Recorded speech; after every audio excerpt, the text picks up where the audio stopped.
ازالۃ النجاسہ، نجاست دور کرنا. نجاست کیا ہوتی؟ امپیورٹی، گندگی. غلاظت اور نجاست دور کرنے کے لیے بایاں ہاتھ استعمال کرنا چاہیے.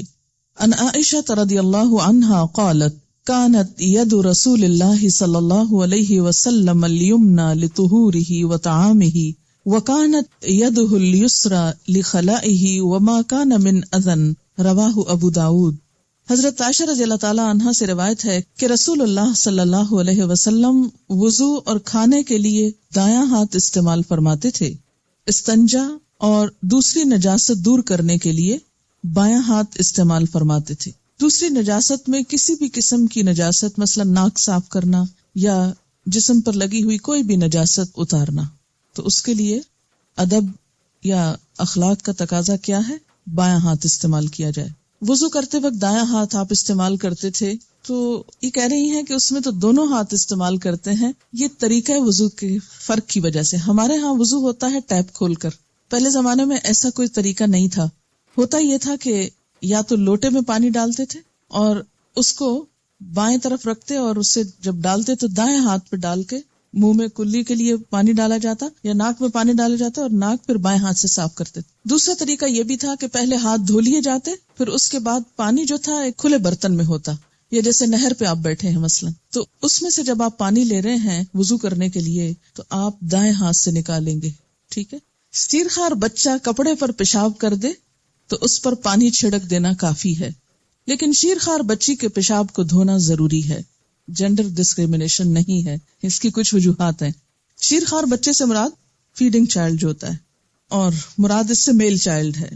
ان علی ابن ابی طالب رضی اللہ عنہ ان رسول اللہ صلی اللہ علیہ وسلم قال بول الغلام الردیع یندح وبول الجاریۃ یغسل. قال قتادہ وهذا ما لم يطعما فاذا طعما غسل جميعا. رواہ احمد والترمذی. حضرت علی بن ابی طالب رضی اللہ تعالی عنہ سے روایت ہے کہ رسول اللہ صلی اللہ علیہ وسلم نے فرمایا شیرخوار بچے کے پیشاب پر پانی چھڑک دیا جائے اور بچی کے پیشاب کو دھویا جائے. حضرت قتادہ فرماتے ہیں کہ یہ حکم اس وقت تک ہے جب تک کہ غلہ نہ کھائیں.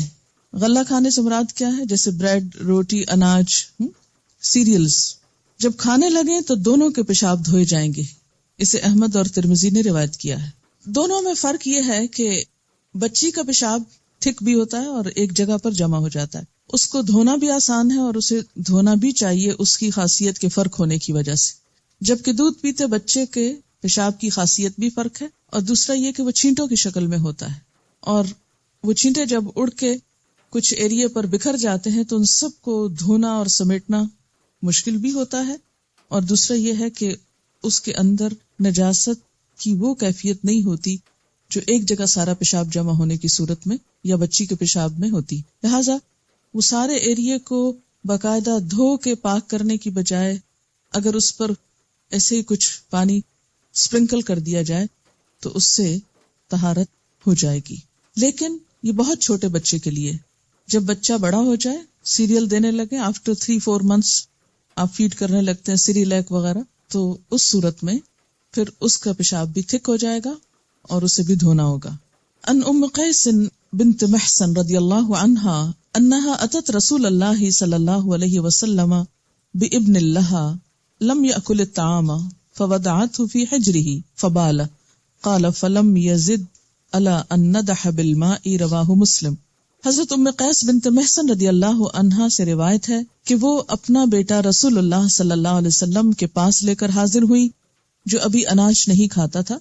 اسے حضور صلی اللہ علیہ وسلم نے گود میں بٹھایا تو اس نے پیشاب کر دیا. حضور اکرم صلی اللہ علیہ وسلم نے اس کے اوپر پانی چھڑکنے کے علاوہ کچھ نہیں کیا، یعنی اسے دھویا نہیں.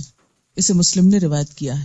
کپڑے پر منی یا کوئی دوسری رطوبت لگ جائے، منی سے مراد سیمن ہے، تو اتنی جگہ پانی سے دھو کر نماز پڑھ لینی چاہیے، خواہ اس کا نشان باقی رہے. رطوبت سے مراد ویٹ ڈسچارج. ان عائشہ رضی اللہ عنہا قالت كنت اغسل الجنابة من ثوب النبي صلی اللہ علیہ وسلم فيخرج الى الصلاة وان بقع الماء في ثوبه. رواہ البخاری. حضرت عائشہ رضی اللہ تعالی عنہ فرماتی ہے کہ میں نبی صلی اللہ علیہ وسلم کے کپڑے سے جنابت دھو دیتی، پھر آپ نماز کے لیے تشریف لے جاتے اور پانی کی نمی کپڑوں پر باقی ہوتی. اسے بخاری نے روایت کیا ہے. یعنی دھونے کے بعد کسی بھی نجاست کو اگر کپڑا ابھی گیلا ہے تو اسے استعمال کیا جا سکتا ہے، ضروری نہیں کہ وہ سارا پانی سوکھ جائے، ویپوریٹ ہو جائے تو پھر ہی پاکیزگی ہوگی۔ جب دھل گیا اور اس کے اثرات دھل گئے تو اس کے بعد اگر کوئی اور کپڑا نہیں کسی کے پاس پہننے کے لیے تو اسی کپڑے میں نماز ہو سکتی ہے۔ عن عائشہ رضی اللہ عنہا انہا کانت تغسل المنی من ثوب النبی صلی اللہ علیہ وسلم ثم اراہ فیہ بقعة او بقعا رواہ البخاری۔ حضرت عائشہ رضی اللہ تعالیٰ عنہا سے روایت ہے کہ وہ نبی اکرم صلی اللہ علیہ وسلم کے کپڑے سے منی دھو ڈالتی لیکن اس کا نشان یا نشانات کپڑے پر باقی رہتے۔ اسے بخاری نے روایت کیا، یعنی گیلے پانی کے دھونے کے بعد۔ اہل کتاب کے برتن دھوتے وقت یا دھونے کے بعد کلمہ شہادت وغیرہ پڑھنا سنت سے ثابت نہیں۔ مثلاً آپ کسی کرسچن کے گھر کھانا کھا رہے ہیں، کھا سکتے ہیں کہ نہیں؟ کیوں؟ کیا دلیل ہے؟ وَطَعَامُهُمْ حِلٌّ لَكُمْ، ان کا کھانا تمہارے لیے حلال ہے۔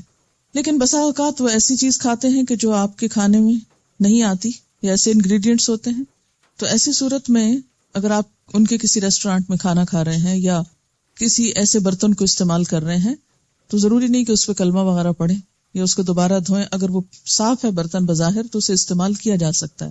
مجبوری کی حالت میں اہل کتاب کے برتن پانی سے دھو کر استعمال کرنے جائز ہیں۔ اسی طرح اگر آپ کے گھر میں کوئی کرسچن نوکر ہیں اور وہ آپ کے برتن دھوتی ہیں تو اس میں کوئی حرج نہیں، دھو سکتی ہیں، اور ان کے ہاتھ کے دھلے ہوئے برتن یا کپڑے پاک ہوتے ہیں کیونکہ ان کے ہاتھوں میں نجاست نہیں ہوتی، الا یہ کہ کوئی نجاست لگی ہو۔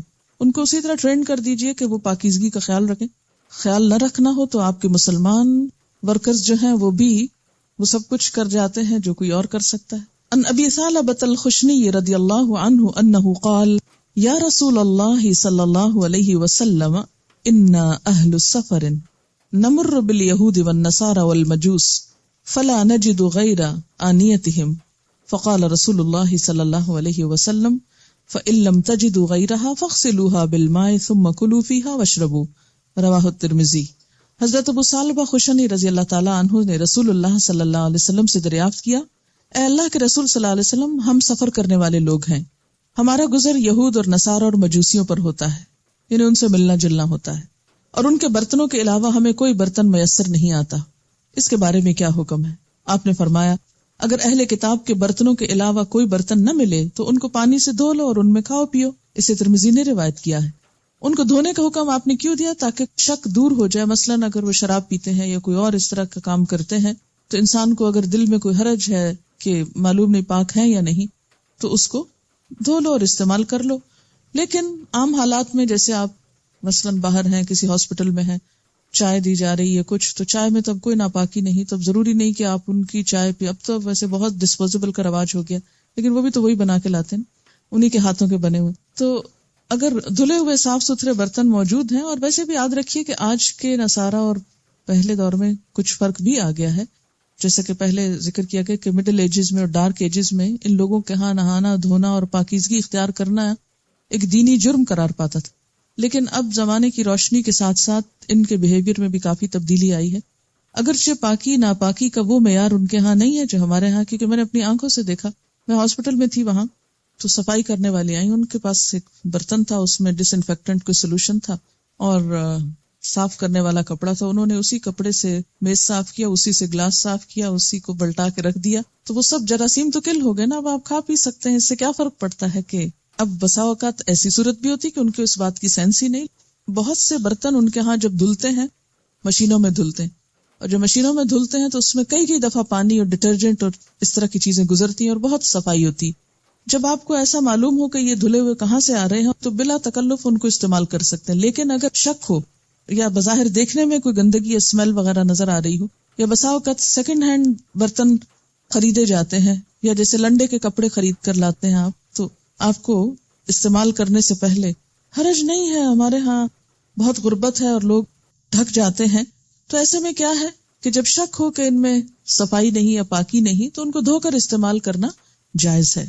جوتوں سے لگی نجاست جوتوں کو مٹی پر رگڑنے سے دور ہو جاتی ہے، تھوڑا آگے جا کر اگر صاف مٹی تھی تو اس پر گزرنے سے خود بخود جوتا صاف ہو جائے گا اور پاک ہو جائے گا۔ پانی کے علاوہ پاک مٹی بھی گندگی اور نجاست کو دور کر دیتی ہے۔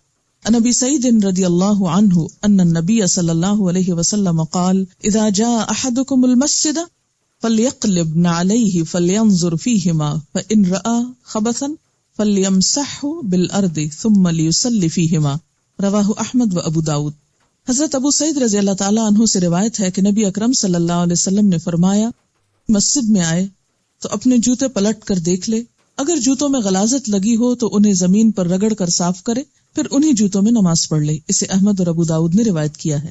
یہ بھی حالات کے تحت ایسا کرنا ہوتا ہے بسا اوقات کہ مسجد ایسی جگہ پر ہے جہاں کوئی دری نہیں، کوئی صف نہیں، کوئی کارپٹ نہیں، کوئی بھی ایسی پر جوتے اتار کر نماز پڑھی جا سکے، سیدھی صاف زمین پر ہی نماز پڑھنا ہوتی، اور زمین یا تو گیلی ہے، ٹھنڈی ہے بہت مثلا، یا یہ کہ وہ گرمی ہے اور بہت تپش ہے اور بہت دیر تک کھڑے ہونا ایسی حالت میں بغیر جوتے کے بہت مشکل ہے، یا کوئی ایسی جگہ ہے جہاں آپ سیدھی صاف زمین پر نماز پڑھ رہے ہیں، کوئی بھی چیز آپ کے پاس بچھانے کی نہیں۔ بات یہ نا کہ ہم تو ایسی جگہوں پر بڑی آسانی سے بہانہ کر کے کہ جگہ ہی نہیں تھی، ہم کہاں نماز پڑھتے، اس لیے نماز ہی نہیں پڑھتے۔ لیکن جن لوگوں کو یہ معلوم ہے کہ ان الصلاۃ کانت موقوتا، کہ نماز مومنوں پر وقت کی پابندی کے ساتھ فرض کی گئی ہے، تو وہ پھر وقت کی پابندی کو ملحوظ خاطر رکھتے ہوئے ہر جگہ پر نماز پڑھ لیتے ہیں۔ ہمارا ایک اور تصور بہت عام ہو گیا کہ جب تک جائے نماز نہ بچھائی جائے زمین پر اور صاف فرش پر شاید نماز ہی نہیں ہوتی۔ ایسی بات نہیں ہے، صاف فرش ہو، مٹی کی جگہ ہو، ساری زمین جو ہے وہ پاک ہے، الا یہ کہ کوئی نجاست سامنے نظر آ رہی۔ تو ایسی صورت میں اگر کبھی بھی مثلاً بچے کھیلنے کو گئے ہیں، پلے گراؤنڈ میں ہیں اور وہاں کوئی مصلی نہیں، صرف گھاس ہے یا مٹی ہے، اس پر اگر نماز پڑھنا چاہیں اور نہیں اتارنا چاہیں، اور اس ڈر سے بھی بعض اوقات نہیں اتارتے کہ کوئی پیچھے سے چرا کے لے جائے گا، تو ایسی صورت میں جوتوں سمیت بھی نماز ہو جاتی ہے۔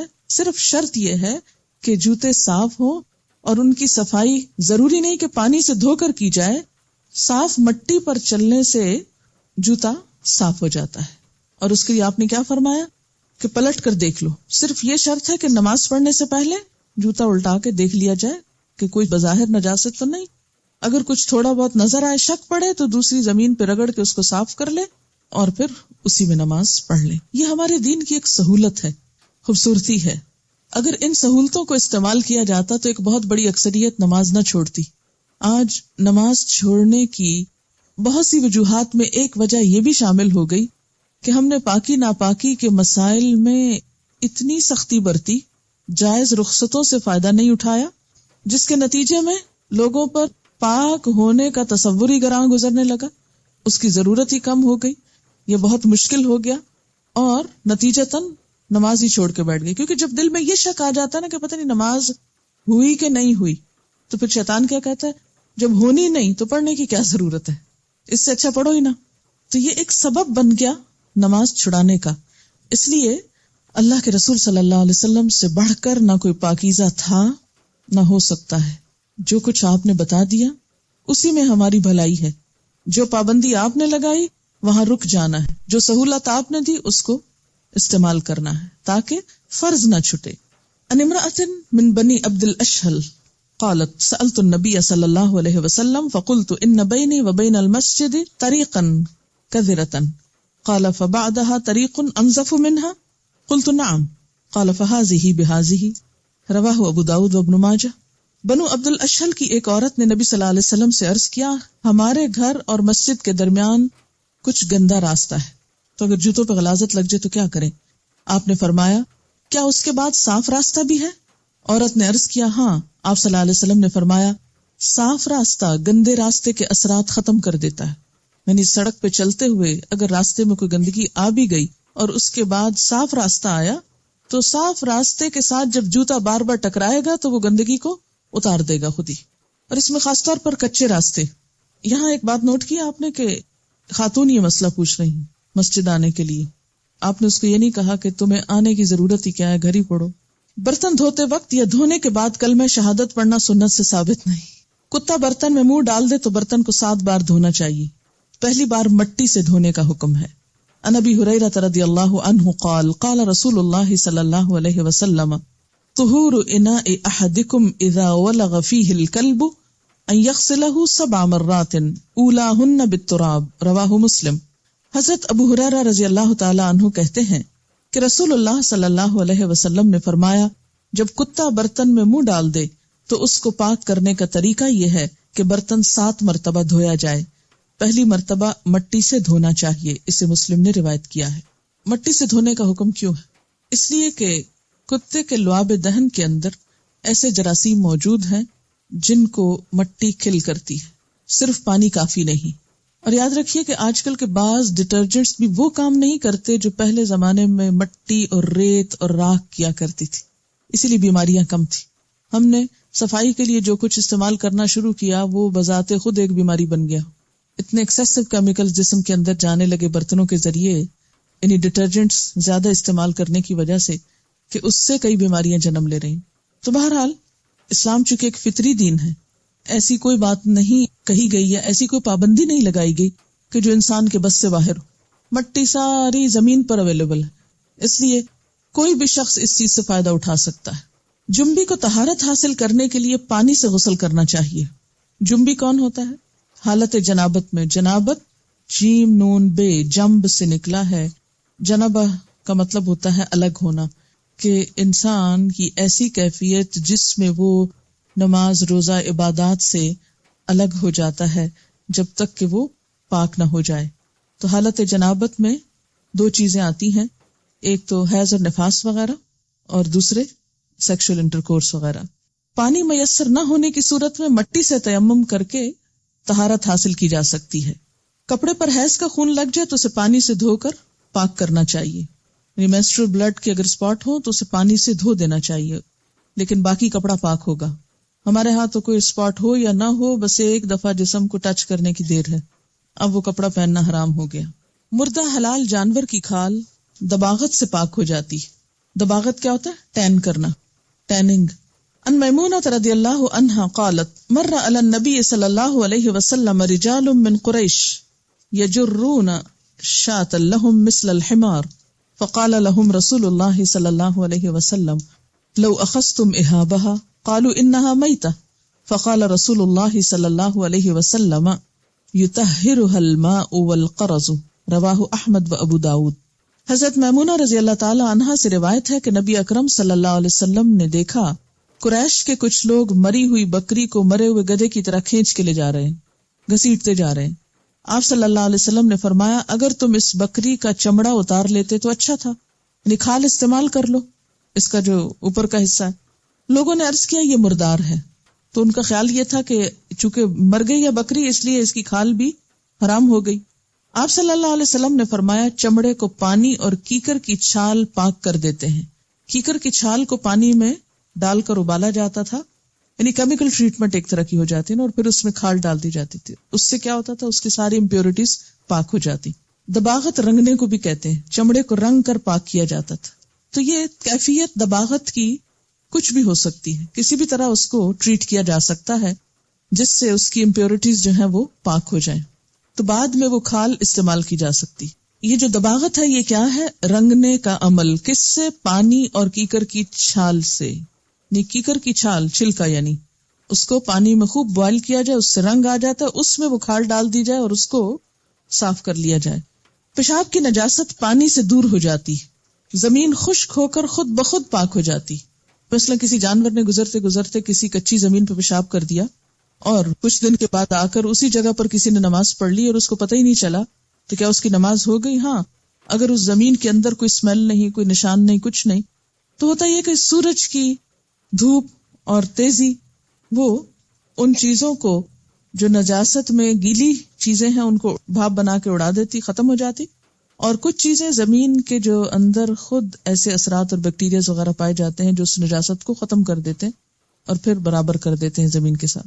تو اس لیے زمین کی نجاست خشک ہو کر خود بخود پاک ہو جاتی۔ عن ابی ہریرہ رضی اللہ عنہ قال قام اعرابی فبال فی المسجد فتناولہ الناس فقال لهم رسول اللہ صلی اللہ علیہ وسلم دعوه وحریکوا علی بولہ سجلا من ماء او ذنوبا من ماء فانما بعثتم میسرین ولم تبعثوا معسرین، رواہ البخاری۔ حضرت ابو ہریرہ رضی اللہ عنہ فرماتے ہیں کہ مسجد نبوی میں ایک بدو نے پیشاب کر دیا، لوگ اس کو مارنے کو دوڑے۔ رسول اللہ صلی اللہ علیہ وسلم نے فرمایا اسے کچھ نہ کہو اور اس کے پیشاب پر پانی کا ڈول بہا دو، کیونکہ تم مشکل پیدا کرنے کے لیے نہیں، آسانی پیدا کرنے کے لیے بھیجے گئے۔ اسے بخاری نے روایت کیا ہے۔ اس حدیث سے کئی باتیں پتہ چلتی۔ ایک تو یہ کہ لا علم لوگوں کو مارنے سے پہلے سمجھانا چاہیے، ڈانٹ ڈپٹ کرنے سے پہلے اور سختی کرنے سے پہلے ان کے ساتھ سمجھانے کا معاملہ کرنا چاہیے۔ بدو کو پتہ ہی نہیں تھا کہ مسجد کیا چیز ہوتی، انہوں نے کب مسجدیں دیکھی تھی یا مسجدوں کا احترام یا ادب، وہ پڑھے لکھے لوگ تھوڑی تھے، دیہاتی لوگ تھے، وہ آئے، انہوں نے سمجھا یہ بھی عام گھروں کی طرح کوئی گھر ہے، جس طرح لوگ اپنے گھروں کے اندر اس قسم کے کام کرتے تھے، انہوں نے مسجد میں بھی کر دیا۔ لیکن صحابہ کرام جو مسجد کا احترام اور ادب جانتے تھے، وہ فوراً اٹھے اور انہوں نے کہا کہ اس کو مارو۔ آپ نے روک دیا، مت مارو، اسے کچھ لو، اتنا بڑا جرم کیا اور کچھ نہ کہو، مسجد پلید کر دی اور ابھی کچھ نہ کہو۔ ہم جیسے ہوتے تو کہتے یہ کیا بات، یہ تو اس قابل نہیں کہ اس کو چھوڑا جائے اور اس کو کبھی دوبارہ اندر آنے دیا جائے۔ ہم تو محض کسی اختلاف کرنے والے کے داخلے سے ہی مسجد کو ناپاک کر لیتے ہیں، اور جب تک وہ دھو نہ لیں، اب تک یہ بات ہوتی ہے بعض مساجد میں کہ اگر ایک مسلک کا شخص دوسرے مسلک کی مسجد میں چلا جائے تو اس کے جانے پر مسجد دھوئی جاتی۔ اتنا نجس سمجھتے ہیں مسلمانوں کو، ایک دوسرے کو، انتہا درجے کی تکلیف دہ بات ہے، لیکن کیا کیا جائے، لا علمی ہے شاید۔ لیکن آپ صلی اللہ علیہ وسلم نے اتنی بڑی بات پر بھی کیا فرمایا، اسے کچھ نہ کچھ، اس کو پتہ نہیں۔ اچھا، ایک اور بات یہ تھی کہ اگر اسی حالت میں اس کو مارنے کے لیے دوڑتے تو وہ چلتا جاتا اور نجاست اور بکھر جاتی۔ دوسرا یہ کہ اس پر اسلام کا ایک بہت ہی غلط امپریشن پڑتا کہ یہ کیسے لوگ ہیں، اور شاید وہ ساری زندگی کے لیے ایسے لوگوں کو دوبارہ نہ ملتا اور نہ دیکھنا چاہتا۔ تیسری بات یہ ہے کہ بہت سی زیادتیاں اور خرابیاں جو لوگ ہمارے ساتھ کر جائیں، ان کا جواب دینا ضروری نہیں ہوتا، اور ان کی اصلاح اس طریقے سے ضروری نہیں ہوتی۔ ان کی اصلاح اپنے عمل سے، اپنے رویے سے، اپنے اچھے اخلاق سے بھی ہو سکتی۔ یعنی اگر آپ کے دل میں دوسروں کی خیرخواہی ہے اور آپ چاہتے ہیں کہ ان کی بھی بھلائی ہو جائے، تو اس کا طریقہ ضروری نہیں یہی ہو کہ آپ اس سے ڈانٹ ڈپٹ کے پیش آئیں۔ ہاں، ڈانٹ ڈپٹ وہاں ہونی چاہیے جو سمجھ چکے ہوں اور پھر نہ سمجھیں۔ وہاں آپ صلی اللہ علیہ وسلم نے کوڑے بھی لگوائے، ہاتھ بھی کٹوائے اور سخت سزائیں بھی دی۔ لیکن جو لوگ ابھی سمجھے ہی نہیں، جانتے ہی کچھ نہیں، ان کے ساتھ یہ رویہ درست نہیں، یہ حکمت کے خلاف ہے۔ آپ نے اس کی اصلاح کیسے کروائی کہ جب وہ پیشاب کر چکا تو آپ نے کہا پانی کا ڈول لے اور اس پہ بہا دو۔ انہوں نے بہا دیا، وہ نجاست چلی گئی، آگے بہہ گئی، اور اس کے بعد جب وہ سوکھ گئی جگہ تو سب اس پہ دوبارہ نماز پڑھنے لگے۔ پھر فرمایا تم مشکل پیدا کرنے کے لیے نہیں، آسانی پیدا کرنے کے لیے بھیجے گئے ہو۔ دین مشکل کا نام نہیں، خود ساختہ پابندیوں کا نام نہیں۔ پینے والی چیز میں مکھی گر جائے تو اسے ڈبو کر نکال دینے سے مکھی کی نجاست دور ہو جاتی، مثلا پانی میں یا لسی میں یا کسی بھی ایسی چیز میں، الا یہ کہ وہ گرم چائے ہو ابلتی ہوئی اور اس میں گر جائے اور اس کے پر بکھر جائیں تو وہ پھر اور چیز ہے۔ لیکن ٹھنڈی چیز میں، ٹھنڈے نارمل پانی میں اگر مکھی گر گئی، ایک طرف لگا اس کا اور وہ اس میں ابھی تیر رہی تو اس کو پورا ڈپ کر کے اس کو باہر پھینک کے اس کو پیا جا سکتا ہے۔ کیوں؟ اس کی وجہ یہ ہے کہ ایک پر کے اندر اگر نجاست ہے تو دوسرے میں اسی کا توڑ موجود ہے۔ اب آپ کہیں گے توبہ توبہ، ہم تو یہ نہیں پی سکتے، نہ پیئیں، مجبوری نہیں ہے کہ آپ کو زبردستی پلایا جائے کہ اب پینا ہی ہے۔ جس کا دل نہیں مانتا نہ پیے، لیکن یاد رکھیں کہ ہر شخص کے پاس اتنا وافر نہیں ہوتا کہ ایک گلاس دودھ کا پہلے پھینک دے کہ ایک مکھی گر گئی اس میں اور پھر دوسرا پیے۔ اس کے پاس ہو سکتا ہے دی اونلی گلاس ہو اور کوئی اور دودھ نہ ہو تو اس کو آپ محروم کر دیں۔ تو اللہ تعالیٰ نے یہ دین بھیجا ہے سب کے عمل کے لیے، سب کی سہولت کے لیے، نہ کہ چند مخصوص پریویلیج لوگوں کے لیے۔ عن ابی ہریرہ رضی اللہ عنہ ان رسول اللہ صلی اللہ علیہ وسلم قال اذا وقع الذباب في اناء احدكم فليغمسه كله ثم ليطرحه فان في احد جناحيه شفاء وفي الاخر داء رواہ احمد البخاری و ابو داود و ابن ماجہ۔ حضرت ابو ہریرہ رضی اللہ تعالی عنہ فرماتے ہیں کہ رسول اللہ صلی اللہ علیہ وسلم نے فرمایا، جب کسی کے مشروب میں مکھی گر جائے تو اسے پوری طرح ڈبو کر پھینک دینا چاہیے اور مشروب پی لینا چاہیے۔ مکھی کے ایک پر میں شفا ہے اور دوسرے میں بیماری ہے۔ اسے احمد، بخاری، ابو داؤد اور ابن ماجہ نے روایت کیا ہے۔ جی، یہ کسی نے لکھا کہ بکری کی کھال سے آج کل جوتے بنتے ہیں، اس کی کھال نرم ہوتی ہے اس لیے جوتے آرام دہ ہوتے ہیں۔ کسی دوسرے نے لکھا کہ بکری کی کھال سے جائے نماز بھی بنتے ہیں۔ بکری کی کھال مشق بنانے کے لیے کام آتی، مشق ہوتا ہے نا، واٹر بیگ جو لیدر کا ہوتا ہے۔ بکری کی کھال سے ٹوپیاں بنائی جاتی ہیں، اور بکری کے بچے کی کھال جو ابھی پیدا نہ ہوا ہو کو قراقلی کہتے ہیں۔ قراقلی ٹوپی اسی سے شاید بنتی ہے۔ قراقلی ٹوپی بہت قیمتی ہوتی ہے۔ سوال ہے، کیا ہندو باورچی کے ہاتھ کا کھانا کھایا جا سکتا ہے؟ اگر وہ پاکیزگی کا خیال رکھتا ہو تو اس کے ہاتھوں میں کوئی خرابی نہیں ہے، پکوا سکتے ہیں آپ کھانا۔ بات یہ ہے کہ بہت سارے کام نان مسلمز کرتے ہیں. ہندو کا معاملہ آپ یوں سمجھے ایسے ہی جیسے اہل مکہ کا معاملہ. ان دونوں کی سرشت آپس میں ملتی ہے، عقیدہ ملتا ہے. وہ بتوں کو پوجتے تھے اور یہ بھی بتوں کے پجاری ہیں. آپ صلی اللہ علیہ وسلم نے اہل مکہ کے ساتھ کیا معاملہ کیا؟ جو وہاں سنت ملتی ہے وہی ان کے ساتھ معاملہ کرنے کی ضرورت ہے. اگر مکھی ٹھنڈے پانی میں گر جائے اور ہمیں پتہ نہیں کہ کب سے گری ہوئی ہے اور وہ مر بھی گئی تو کیا کرنا چاہیے؟ اگر وہ بکھری نہیں اور صرف ایک جگہ پر تیر ہی رہی ہے نا، مرنے کے بعد نیچے تو نہیں جا بیٹھے گی، تیر ہی رہی ہے تو اوپر سے کچھ ہٹا دیں. اگر وہ پانی نہانے کے لیے خاص طور پر آپ استعمال کرنا چاہیں تو بلا تکلف استعمال کریں. سوال ہے، میں اپنی ماسی سے اکثر نماز پڑھنے کے لیے کہتی ہوں تو وہ کہتی ہے کہ ہم باتھ رومز دھوتے ہیں، چھوٹے بچوں کے پیشاب والے کپڑے دھوتے ہیں، اس لیے کپڑے پاک نہیں ہیں. اگر صاف کپڑوں کا جوڑا دے دیا جائے تو کہتی ہیں کہ جسم پر بھی چھینٹے اڑتے ہیں، اس لیے نہانا ضروری ہے، اس کے بغیر نماز نہیں پڑھی جا سکتی. کیا ایسی صورت میں نماز چھوڑی جا سکتی ہے؟ کیونکہ ان کے لیے تو یہ ممکن نہیں کہ روز الگ الگ گھروں میں کام کریں، پھر روز نہائیں، روز کپڑے بدلیں، اس طرح روز نماز پڑھیں. ایسی صورت میں کیا کیا جائے؟ مجھے بتائیے کہ اگر آپ خود باتھ روم دھو رہے ہوں اور بچوں کے کپڑے دھو رہے ہیں، کیونکہ ہر عورت کبھی نہ کبھی، خواہ کتنے بھی نوکر موجود ہوں، ایسی مشکل میں آتی ہے کہ اس کو خود یہ کام کرنا پڑتا ہے. مثلا عید پر، مختلف مواقع پر جب سب چھٹی کر جاتے ہیں تو بچوں کو تو آپ کہیں نہیں دے آتے، سب کچھ صاف کرنا پڑتا ہے آپ کو خود. یا یہ کہ واش روم بھی بعض اوقات خود دھونا پڑتا ہے، بلکہ دھونا چاہیے. اب آپ دیکھیے کہ جب آپ خود دھوتے ہیں تو کیا کرتے ہیں؟ چھینٹے اڑانے چاہیے چھینٹے. ایسی ماسیوں کو یہ تربیت دیں کہ وہ ان چیزوں کو دھوتے وقت چھینٹے نہ اڑایا کریں، کیونکہ اگر وہ ان کے کپڑوں جسم پہ پڑتے ہیں تو منہ پہ بھی پڑ جائیں گے، اور کوئی چیز ہم منہ پہ پڑنا کیسے برداشت کر سکتے ہیں؟ تو ان کی بنیادی تربیت ہونی چاہیے. دوسری بات یہ ہے کہ اکثر ماسیاں اپنے ساتھ بیگ وغیرہ اٹھائے ہوئے ہوتی، تو ان کو یہ بتا دیں کہ ایک بیگ میں اپنے ساتھ کوئی ایسا کپڑا رکھ لیں کہ جس سے وہ جہاں نماز کا وقت آئے وہاں کتنی دیر لگتی ہے ایک کپڑا تبدیل کرنے میں؟ 5 منٹ، 10 منٹ نہیں، 1 منٹ سے بھی کم لگتا ہے. اگر آپ گھڑی دیکھ کر کپڑا چینج کریں 1 منٹ سے کم لگتا ہے. اور جو چھینٹے پڑتے ہیں وہ اعضاء وضو میں بھی دھل جاتے ہیں. یعنی ایسے چھینٹے اڑانا کہ وہ آپ کے جسم کے اندر تک کپڑوں کو پار کر کے چلے جائیں، تو یہ تو انتہائی پھوڑ پن کی علامت ہے. ایسا نہیں ہونا چاہیے. ان کو دھونا سکھائیں تاکہ ان کا مسئلہ حل ہو. کوئی بھی ایسی صورت نہیں کہ جس سے نماز معاف ہو جائے، نماز نہیں معاف.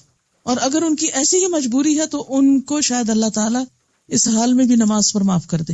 پھر کہ سارا نہانے کی کیا ضرورت ہے؟ سر پہ کیپ پہن لیں کہ بالوں میں چھینٹے نہ پڑیں، اور باقی جسم پہ اپرن وغیرہ پہن لیں اگر کھڑے ہو کے کام کر رہے ہیں، اور اگر بیٹھ کے کر رہے ہیں تو بھی ایسی صورت میں بیٹھیں، ایسی جگہ پر بیٹھیں کہ جس سے کم چھینٹے آئیں. زمین خشک ہو کر پاک ہو جاتی، لیکن آج کل جو سیمنٹڈ فرش ہے ان کا کیا حکم ہے؟ ان پر نجاست نظر آتی ہے تو اس کو ہٹا لیں بس. یعنی نجاست جو نظر آئے اس کو صاف کر لیں، اور جو جذب ہو جائے اور مٹی میں مٹی ہو جائے اور سورج سے پاک ہو جائے تو اس پہ کوئی حرج نہیں. ٹھیک ہے نا؟ یہ تو اللہ نے عقل کس لیے دی ہے ہم کو. آنکھیں کھول کے دیکھو، کچھ نظر آ رہا ہے تو ہٹا دو، اور اگر کچھ نظر نہیں آ رہا تو صرف وہم گمان کر کے کہ یہاں سے کیا پتا کوئی بکری گزری ہو، اور کیا پتا یہاں کچھ گر گیا ہو، اور کیا پتا، تو کیا پتا نہیں. دیکھو اب کیا حال ہے. باہر کے ممالک میں لوگ اپنے بچوں کو اللہ کا لاکٹ پہناتے ہیں کہ خدا نہ خواستہ اگر کوئی حادثہ ہو تو پتہ چل سکے کہ مسلمان ہے، اگر خدا نہ خواستہ فوت ہو جائے تو مسلمان کی حیثیت سے دفنایا جائے. زلزلے میں جیسے ہندو مسلم دونوں ہی ایک جگہ تھے تو مسلمانوں کو بھی جلا دیا گیا. کیا اللہ کا لاکٹ ہر وقت پہنا جا سکتا ہے؟ اب دیکھیے کہ لاکٹ پہنانے سے مسئلہ حل نہیں ہوگا. اس کی وجہ یہ ہے کہ خدا نہ خواستہ حادثے وغیرہ میں تو لوگ پہلے لاکٹ اتارتے ہیں، کیونکہ اتنی بے حسی ہے ہر جگہ پر. اگر سونے وونے کا پہنایا ہوا ہے تو وہ پہلے تو وہ اتار دیں گے، وہ شناخت اٹھا لیں گے. دوسری بات یہ کہ ایک مسلمان عورت کی، ایک مسلمان مرد کی واضح شناخت ہے. اگر یہ مسلمان مرد داڑیاں رکھے ہوئے ہوں اور وہ سکھوں سے مختلف ہوتی ہیں تو فوراً پتہ چل جائے گا. کسی کی جرت نہیں پھر جلائے، کیونکہ چہرے پہ نشان ہے نا، یہ سنت ہے. اچھا، اسی طرح عورت کی ایک شناخت ہے، اس کا لباس، اس کا گھر. کیونکہ اگر زلزلے میں کچھ لوگ جیسے دبے ہیں تو گھروں میں بھی ایک شناخت ہوتی ہے. اگر کسی اکٹھے کام کرنے کی جگہ پر تو اس میں بھی شناخت ہوتی ہے. اسی لیے تو کہا گیا کہ مسلمان جو ہے وہ جہاں بھی ہو یعرفنا، پہچانا جائے. اس لیے کہ کذالک جعلناکم امۃ وسطا لتکونوا شہداء علی الناس. ہم فالوورز نہیں بنائے گئے دنیا کے، ہم تو دنیا کے رہنما بنائے گئے، لوگوں کے لیے ایک نمونہ ہے. تو یہ نمونہ اسی صورت میں ہو سکتا ہے جب ہم اندر کے اظہار کے ساتھ اپنی شناخت بھی مسلمانوں جیسی رکھے. جی ہاں، نام بھی شناخت ہے، کارڈ وارڈ ہوتا ہے لگا وہ عموماً ڈیوٹی آورز میں، اس سے بھی پتہ چل جاتا ہے. بعض اوقات اور کچھ بیسک انفارمیشن ساتھ ہوتی ہے، تو وہ چیزیں بھی ہوں تو بہتر ہے. اگر جسم کے کسی حصے پر پیشاب کی چھینٹ پڑ جائے تو صرف اتنا حصہ دھونا ضروری ہے، پورا جسم پاک کرنا ضروری ہوگا؟ صرف اتنا حصہ. مثلاً ایک انگلی پہ کچھ لگا ہے تو صرف ایک انگلی. بعض اوقات ایسا ہوتا نا، جیسے آپ بیٹھے ہیں، بچے کو اٹھایا ہے اور ہاتھ کو کچھ گیلا لگا تو آپ نہانے نہیں بیٹھ جائیں گے، آپ بس ہاتھ دھوئیں گے. اسی وجہ سے تو آپ دیکھیں اس طرح کی کنفیوژن جب دل میں ہوتی ہے تو نماز پڑھ ہی نہیں پاتے. اور شیطان کا سب سے بڑا وار ہے کہ طہارت میں شک ڈال دو، طہارت کو مشکل بنا کے پیش کرو تاکہ کوئی بھی عبادت نہ کر سکے. ایمان لانے کی راہ میں وہ شرک کی نجاست ڈال دی اس نے، اور اگر ایمان لے آئے اس نجاست سے نکلے تو یہ طہارت کے بارے میں شک پیدا کر دیا تاکہ عبادت نہ کر سکے. کہا جاتا ہے کہ ہندو اپنے برتنوں پہ گائے کے پیشاب چھڑکتے ہیں، کیا ان کے گھر کھانا کھا سکتے ہیں؟ اگر آپ کو پتا ہے کہ چھڑکتے ہیں تو پھر نہ کھائیے، اور اگر آپ جانتے ہیں کہ ان کے ہاں ایسی کوئی چیز نہیں تو سوکھی چیز کھا لیں، پکی ہوئی نہ کھائیں، معلوم نہیں کیا پکاتے ہیں. کیا وضو کر کے قالین پہ پاؤں رکھے جا سکتے ہیں اگرچہ قالین پہ نجاست نہ ہو؟ بالکل رکھے جا سکتے ہیں. وائی ناٹ، کیوں نہیں رکھیں گے؟